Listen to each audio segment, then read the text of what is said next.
Të dashur teleshikues të televizionit të shqiptarëve të Amerikës, sot në emisionin ton Argument kam ftuar edhe një herë mikun ton, avokatin e njohur Hasan Metuku, për të diskutuar ndryshimet më të fundit në procesin e emigracionit në Shtetet e Bashkuara, ato çështje që kanë të bëjnë me emigrantët shqiptar që nga marsit e kartës jeshile, green card, procedurat që kanë ndryshuar, por dhe proceset e tjera që janë në vazhdim të ndryshimit në sajt të kërkesave të administratës Trump.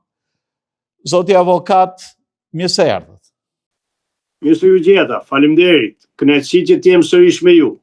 Ishte kënaqësi edhe herën e kaluar, kemi pasur mjaft vëzhgues edhe spektatorë të cilët na kanë shkruar për këtë takim. Por sot do ndalemi tek ndryshimet më të fundit në procedurën e green card. Çfarë ka ndodhur? Çfarë kërkon qeveria amerikane? Çfarë ka ndryshuar? Qeveria amerikane kërkon të realizojë dy gjëra me ndryshimet e fundit në lotarinë amerikane për vitin 2027. Të ul falsifikimet, mundësinë e falsifikimeve, dhe të shtoj sigurin, pra që të sigurohet që në fillim që njerëzit që aplikojnë për lotari janë të verifikuar nëpërmjet pasaportës, uploadimit të pasaportës, shkarkimit të pasaportës amerikan. Ka 4 ndryshime kryesore, le të themi kështu. E para, nuk ka qenë kërkesë që të shkarkohet në mënyrë digjitale pasaporta e gjithë secili. Kjo i lejonte një mundësi palëve të treta që të bënin mira aplikime njëkohësisht dhe të jepnin një numër të caktuar më vonë në bazë të pasaportës apo preferencës së tyre, duke ju marrë para njerëzve të ndryshëm që aplikoni. Pra, një zyrë në thonjza për aplikim për pasaportë amerikane në Shqipëri mund bënte 3.000, 4.000 aplikime, kur në fakt vetëm një pjesë e tyre mund të përzgjidheshin sipas rregullave të lotarisë. Kjo e pezullon këtë, apo jo? Kjo identifikon se cilin person dhe njëkohësisht i referon numrin nëpërmjet numrit të pasaportës dhe identifikimit edhe numrin përkatës të aplikimit për lotari. Po. Pra kjo shmang fraud ose falsifikimin apo mashtrimin, le të themi kështu. Po nga ana tjetër, rrit edhe sigurin që autoritetet amerikane të Departamentit Shtetit dhe Departamentit të Sigurisë Kombëtare të verifikojnë që në burim personi i cili ka aplikuar për lotarinë amerikane. Ndryshimi tjetër është më tepër estetik ose sipas politikës së re të Trumpit, që është ndryshimi nga seks, gjini, të më thënë... Fjallën seks dhe gjini, për të eliminuar këto deklaratat për biseksualet ose të tjere. Eksaktësisht. Pastaj, ndryshimi tjetër është se nuk ka patur për aplikimin për lotaria amerikane, nuk ka patur një pagesë. Tashmë është caktuar që t'i bëhet një pagesë për $1 dhe do të bëhet nëpërmjet sistemit online të pagesave.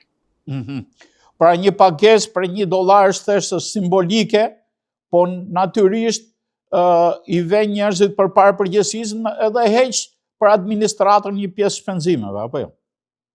Po, sigurisht. Domethënë kjo ndihmon, por mund të lë në, le të themi, grupe të ndryshme civile, të drejtave civile në Shtetet e Bashkuara e kundërshtojnë këtë, sepse thonë që në vendet e varfra të botës ndoshta ka njerëz që nuk e paguajnë dot $1. Kjo është një argument, eksaktësisht. Kjo është një argument jo shumë bindës në vetvete, le të themi kështu. Ja shumë bindës, po më tepër për të justifikuar kundërshtuar këto vendime. Pra, në qoftë se më përpara nuk ishte e detyrueshme, tani skanimi i pasaportës është mandatori ose i detyrueshëm. Ndërkohë që është shtyrë edhe periudha, domethënë Departamenti i Shtetit nuk ka vendosur akoma kohën se kur do të hapen aplikimet dhe kur do të mbyllen aplikimet, meqense ky rregull do të pritet të hyjë në fuqi më datën 10 prill të muajit që vjen. Kështu që periudha nga maj deri në tetor, që ka qenë periudha e zakonshme, mund të shtyhet, mund të jetë më vonë, dhe ky aplikim, pra hapja e aplikimeve, mund të ndodhi diku, parashikohet të ndodhi diku nga mesi i vitit 2026. Për vitin 2027 flasim. Sigurisht, gjithmonë bëhet për një vit në avans. Pra, aplikimet mund të fillojnë në mesin e vitit, pra të vitit 2026, dhe do të shtyhen një periudhë caktuar kohe, pra ndryshe ka qenë nga maj deri në tetor, por tani mund mos fillojnë më në maj, për arsye sepse rregulli hyn në fuqi në 10 prill, dhe ndoshta do të shtyhet nga korriku ose gushti, dhe pastaj do të shtyhet sipas vlerësimit të Departamentit të Shtetit kjo periudhë e aplikimeve. Nga sa keni ju dieni, a ka ndonjë kufizim për ata që kanë aplikuar për vitin ku jemi, për 26-ën, që mund të jenë në procedurë, në proces, a ka ndryshuar diçka për këta? Të them të drejtën, këtu nuk ka një informacion të plot në raport me këtë batch ose me këtë pjesë të njerëzve, domethënë, që kanë aplikuar, dhe çfarë do bëhet me këtë numër ose me këto aplikant. Këtu po flasim vetëm për ndryshimet që do të ndodhin për vitin 2027. Unë nuk mendoj, personalisht nuk mendoj që kjo do të ketë fuqi retroaktive që do të prek ose do të ndikoj tek aplikantët e mëpërpashëm. Ka pasur një qëndrim të administratës Trump për ta kufizuar lotarin për Green Card. A duket sipas atyre dokumentacionit më të fundit që mund të ketë ndonjë kufizim në numrin e atyre që fitojnë? Flasim për vende si Shqipëria, që historikisht nuk ka pasur një numër të madh emigrantësh, edhe fitojnë nga Green Card Lottery më shumë se vendet e tjera, apo jo? Unë nuk mendoj kjo synon numrin, sepse numri tashmë është i vendosur nga Kongresi, dhe ajo është 50.000 në vit. Pra, këto rregulla nuk synojnë kufizimin e numrit të përgjithshëm, por kufizimi në vende të ndryshme varet nga infrastruktura që kanë. Po themi në qoftë se janë vende të afrikane ose vende që nuk kanë mundësi, ose në fshatra, ose në vende të ndryshme të botës ku nuk ka mundësi të ketë internet, që të paktën të kesh mundësinë të uploadosh në sistem dhe të përdorish sistemin, ndoshta për këta mund të jetë pak më e vështirë. Megjithatë, edhe kjo nuk besoj që do të ndikojë në numrin e përgjithshëm. Ndërsa, për sa i përket numrit për secilin vend, kjo do të varet, domethënë, sepse mund të ketë patur nga Shqipëria, që mund të ketë patur me mira aplikime, tashmë mund të ketë aplikime, ai numër do të jetë numri i saktë, sepse të gjithë njerëzit do të identifikohen, le të themi. Dhe ndoshta kjo mund të ndikojë, nuk e di a isha i qartë. Pra, verifikimi i saktë, synimi për shmangjen e falsifikimit, mund të ndikojë tek ndalimi i njerëzve të caktuar për të bërë, po themi, disa aplikime dhe pastaj për të uploaduar pasaportën, dhe për të përdorur 10 aplikime për një person, le të themi. Pas fitimit, asem se dikush fitoi Green Cardën, siç e kam fituar unë kohë më parë. Edhe sa kohë duhet që ai të përgatitet dokumentet që i duhen për të bërë intervistën e parë në ambasadë? Ky proces, domethënë, kryesisht domethënë mund të zgjasë deri në 6 muaj, le të themi, por kjo varet edhe nga shpejtësia, se sa shpejt ju do i bëni dokumentat e nevojshme dhe të kërkuara, dhe pastaj do të varet gjithashtu nga organizimi që Departamenti i Shtetit ka me secilën ambasadë dhe slotet ose takimet e vizave të ndryshme emigruese që burojnë nga Lotaria Amerikane, dhe nga numri i përfituesve gjithashtu për vende të ndryshme. Pra, kjo do të varet nga ngarkesa e numrave dhe e fituesve në vende të ndryshme dhe mundësia reale e oficerëve konsullor për të shqyrtuar dhe procesuar këto viza emigruese mbi bazën e lotarisë. Tani në këtë mes, nëse një person ndodhet në Shtetet e Bashkuara me vizë turistike, ka hedhur dokumentacionin para se të vinte në Shqipëri ose edhe nga Amerika për të fituar Green Card Lottery dhe shqyr e fiton lotarin. Si është procedura në këtë? Me duhet të kthehet në Shqipëri, a mund ta bëj edhe në Amerikë ose një njeri që ndodhet në një shtet tjetër të Evropës, në Greqi për shembull, edhe fiton lotarin që aty? Atëherë ka dy alternativa, por unë do sugjeroja vetëm njërën alternativë. Do me thënë, në qoftë se dikush ka hedhur lotarin amerikane dhe ka fituar atë, dhe është me dokumenta në Shtetet e Bashkuara, mund të kërkohet ajo që quhet përshtatje e statusit. Por duhet patur parasysh se duhet jetë deri në marrjen e vizës me status të ligjshëm në Shtetet e Bashkuara të Amerikës. Pra nuk mund ta shkeli vizën, sepse në momentin që do të shqyrtohet ose përshtatje e statusit, sepse kur je brenda Shteteve të Bashkuara të Amerikës nuk shqyrtohet viza, shqyrtohet përshtatje e statusit ose aplikimi për Green Card. Dhe çdo kush, çdo aplikant duhet jetë i pranueshëm në bazë të ligjit, që të mos kesh shkelur ligjet e imigracionit që e bëjnë të papranueshëm atë. Çfarë do thotë? Marrim një student i cili po themi ka aplikuar për lotarinë amerikane dhe ka vizë, pra statusi i tij është edhe për 2 vjet të tjera.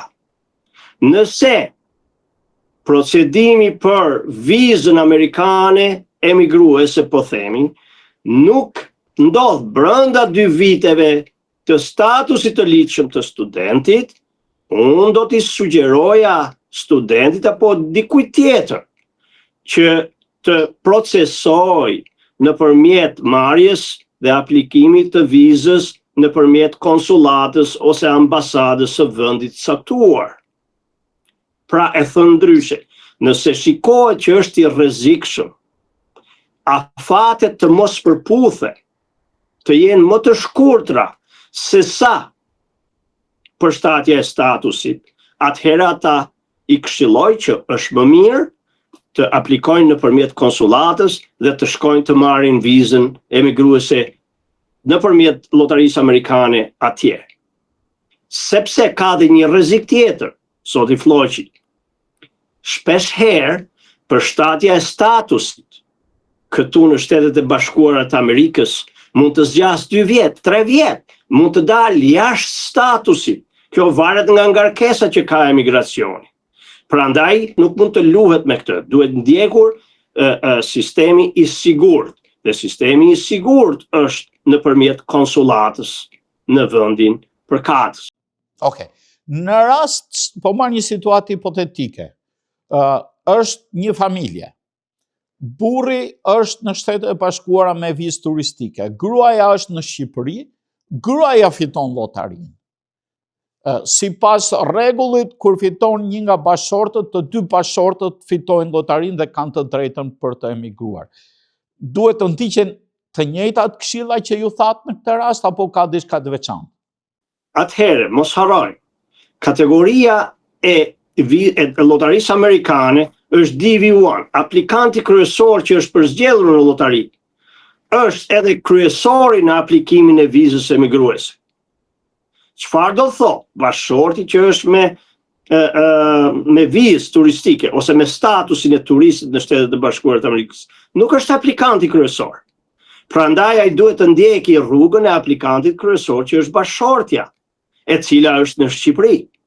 Ose duhet të presë që gruaja bashortja që është në Shqipëri të aplikojë dhe të procedoje me vizën emigruese dhe të vijë të marrë Green Card-ën kur hyn në Shtetet e Bashkuara të Amerikës, dhe në qoftë se ky vazhdon të mbetet në statusin emigrantit, atëherë mund të bëhet një aplikim i ri dhe një bashkim familjar. E shikon se si ndryshon situata ligjore? Po cila është rruga më e thjeshtë dhe më e Rruga më e thjeshtë është të ndiqet aplikanti kryesor, i cili është bashortja që ndodhet në Shqipëri në rastin konkret.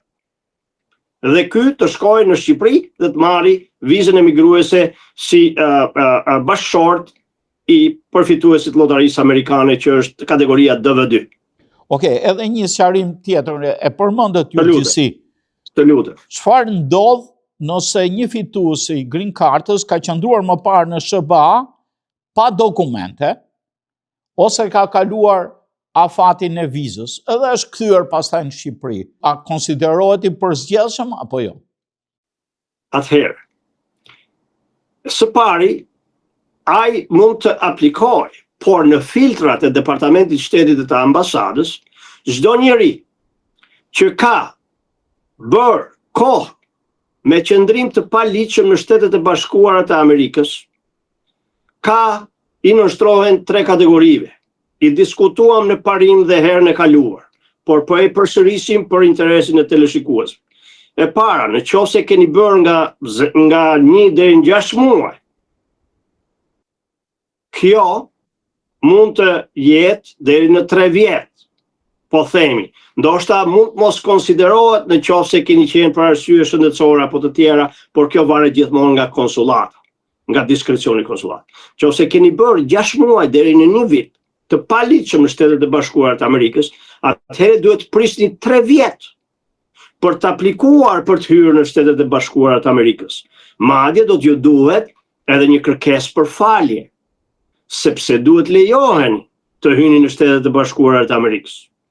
Në qoftë se keni qëndruar mbi 1 vit në Shtetet e Bashkuara të Amerikës dhe pse keni fituar llotari, sipas rregullit është në fuqi 10-year bar, që do thotë duhet qëndroni 10 vjet jashtë Amerikës përpara se të mund të aplikoni për vizë emigruese ose për vizë jo emigruese.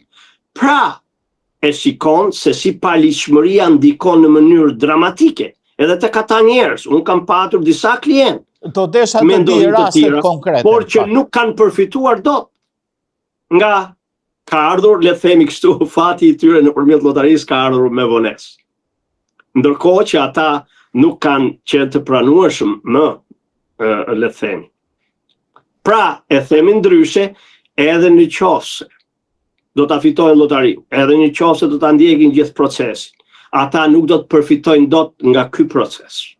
Prandaj është e rëndësishme mos qëndrimi i paligjshëm në Shtetet e Bashkuara të Amerikës, pasi efekton çfarëdo lloj procesi emigrues në të ardhmen. Qoftë kjo dhe llotaria amerikane. A ka ndonjë ndryshim të fundit në politikat e emigracionit që ndikojnë në marrjen e green card përmes familjes apo punësimit? Deri më tani, po flasim për 2 gjëra. Po flasim bashkimi familjar, ka një stopim, ka një pauzë. Isha disa klientë në javën e kaluar që ju nënshtruan intervistës nëpërmjet bashkimit familjar në ambasadën amerikane në Tiranë.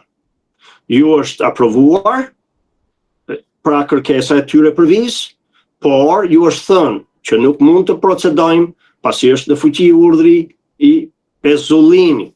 Do t'ju njoftojmë sapo rishikimi i këtij urdhri të jetë efektiv. Pra, efekti, ndikimi i procedurës së green card's nëpërmjet bashkimit familjar, tashmë është në një gjendje pezull, por vazhdojnë pa ndaluar të gjitha proceset e tjera përveç lëshimit vizës dhe ardhjes në Shtetet e Bashkuara të Amerikës, ku bëhet edhe ardhja e marrja e green card's. Kjo pritet. Pra, po, është ndikuar, është prekur. Është prekur nga urdhri për pezullim. Sepse është pezulluar, le të themi kështu. Vazhdojnë të gjitha procedurat, por nuk lëshohet viza emigruese.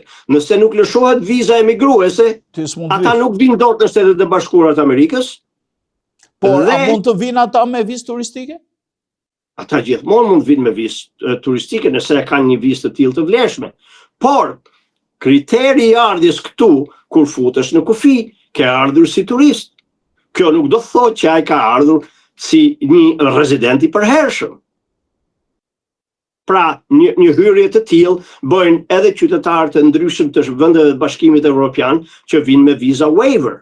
Po themi, në qoftë se ata kanë një green card, ata mund të hyjnë me green card ose mund të hynë me visa waiver. Por, kur hynë me visa waiver, do thot që ata i nënshtrohesh një statusi tjetër dhe nuk llogaritet qëndrimi i tyre si rezident këtu për efekte të pasaportës apo të ligjshmërisë së mbajtjes së rezidencës, së statusit të rezidencës. Duket të thjeshta, por ka nuancat e tyre. Po so nuancat e zonë, e di për shembull Gjermania ose vendet tjera kanë drejt hyn pa vizë në Shtetet e Bashkuara për vizë turistike, por pastaj për viza qëndrimi është problem tjetër. Unë kisha një shtetas italian, i cili kishte patur dikur green cardën, kishte qëndruar disa vjet në Itali dhe në Gjermani, dhe rikthehet në Shtetet e Bashkuara të Amerikës pas 6 vjetësh, por futet me ESTA, do me thënë me sistemin e visa waiverit, me pa nevojë për vizë. Dhe kërkon pastaj rinovimin e green cardës, ndërkohë që autoritetet e emigracionit e shikojnë në sistem që ai ka munguar disa vite dhe ja refuzojnë atë, sepse ai ka hyrë, pavarësisht se është prezent në Shtetet e Bashkuara të Amerikës, ai nuk ka respektuar kushtet e rezidencës dhe green cardës. Pavarësisht se është lejuar që të hyjë si një shtetas italian pa vizë. Në kushtet e green cardës ka dhe kufizime sa kohë do qëndrosh në Shtetet e Bashkuara, sa mund të jetosh në një vend tjetër ose në vendin e origjinës, apo jo, avokat? Po, për të mbajtur statusin në rregull, presupozohet domethënë që të punosh në Shtetet e Bashkuara, të jetosh dhe minimumi të jetosh 6 muaj, të paktën 6 muaj në Shtetet e Bashkuara të Amerikës. Tani ka filluar një kontroll i plot dhe i saktë gjithë këtij procesi dhe prandaj kanë shumë, sidomos moshat e vjetra, moshat e rritura domethënë, kanë problem për arsye sepse ato qëndrojnë kryesisht domethënë dhe vinë e përdorin për të ardhur për të parë fëmijët dhe për të larguar, por në fakt domethënë ai dokument është për të qëndruar dhe për të jetuar në Shtetet e Bashkuara të Amerikës dhe autoritetet e emigracionit, doganave dhe të kufirit kanë filluar edhe këshillimet e tyre fillimisht që ata të aplikojnë për advance parole, për re-entry permit, për leje rihyrje ku mund të qëndrojnë 2 vite jashtë Shteteve të Bashkuara të Amerikës dhe nëse nuk kanë ndërmend që të jetojnë në Shtetet e Bashkuara të Amerikës, atëherë ata duhet ta dorëzojnë green cardën dhe të aplikojnë për një vizë hyrje-dalje, një vizë turistike për të realizuar qëllimet e tyre. Disa persona të cilët gjatë të verës punojnë në punë të ndryshme këtu në Shtetet e Bashkuara e në dimër kthehen në Shqipëri. Për sa kohë që ata qëndrojnë? 6 muajt apo duhet edhe më shkurt? Për sa kohë që ato qëndrojnë, për sa kohë që ata qëndrojnë mbi 6 muaj, pra më shumë se gjysma e vitit në Shtetet e Bashkuara të Amerikës, ata janë, le të themi, në një zonë më të sigurt. Por, nga një herë emigracioni mund të shikojë edhe procese të tjera për te kësaj, ti teknikalitetit, le të themi. Pra ti vjen dhe punon, po ti nuk ke ndërmend që ta bësh, le të themi, Shtetet e Bashkuara vendin tënd të rezidencës. Gjithçka lidhet me qëllimin. Me qëllimin për të bërë shtetas amerikan apo jo? Për të jetuar për gjithmonë në Shtetet e Bashkuara të Amerikës. Tani unë po e lidh me një ngjarje të kronikës, desha opinionin tënd. Këto ditë kanë ndodhur disa sulme, një këtu në Michigan ndaj një qendre hebraike edhe nga persona të cilët ishin bërë shtetas amerikan. Edhe ka një presion në media që tani po na ndodhin sulmet të tilla, sidomos pas luftës në Iran, edhe nga ata që janë bërë nën shtetas. Po ngrihet ideja, a mund të hiqet shtetësia? Atëherë teknikisht, të më thënë, ligji ekziston që mund të hiqet shtetësia nëse do të veprosh kundër interesave të Shteteve të Bashkuara të Amerikës.